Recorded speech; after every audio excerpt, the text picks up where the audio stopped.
Marriage ఎంత కాలం? 13 సంవత్సరాలు అవుతుంది. ఓకే. సో మెడిసిన్ వేసుకుంటేనే పీరియడ్ వస్తుంది. ఓకే.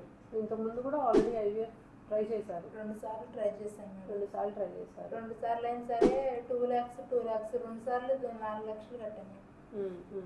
మెడిసిన్స్కే కానీ స్కానింగ్కి కానీ అవి మళ్ళీ సపరేట్గానే తీసుకున్నాను. సో 2 సార్లు నీకు రాలేదు కదా, మరి 3వ సారి చేయించుకోవాలంటే భయం వేయలేదా? భయం వేసింది. నాకు వద్దు ఇంజెక్షన్స్ అయ్యి నేను చేయించుకొని ఎవరొకరిని దత్తత తీసుకుందాం అంటే, పెంచుకున్నా కానీ మన బిడ్డ ఎవరుగా మేడం, మళ్ళీ వాళ్ళు వచ్చేసి తీసుకొని వెళ్ళిపోతారేమో, మళ్ళీ అదొక భయం కదా.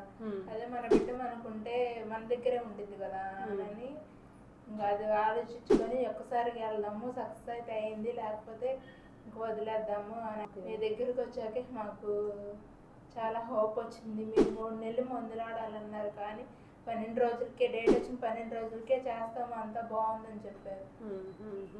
వేరే చోట అయితే సంవత్సరం పాటు తెప్పించుకున్నారు మేడం మమ్మల్ని.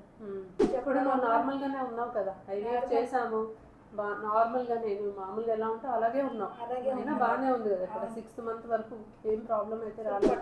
అదే సో అసలు పీరియడ్ రాకపోయినా ఆల్రెడీ 2 సార్లు ఐవీఎఫ్ చేయించుకొని ఫెయిల్ అయినా ధైర్యంగా ముందుకు వచ్చారు, చేయించుకున్నారు. ఇప్పుడు ప్రెగ్నెన్సీ 6th month, అంతా బాగానే ఉంది. Hoping for the best. బేబీతో రావాలి మళ్ళీ నువ్వు. ఓకేనా? All the best.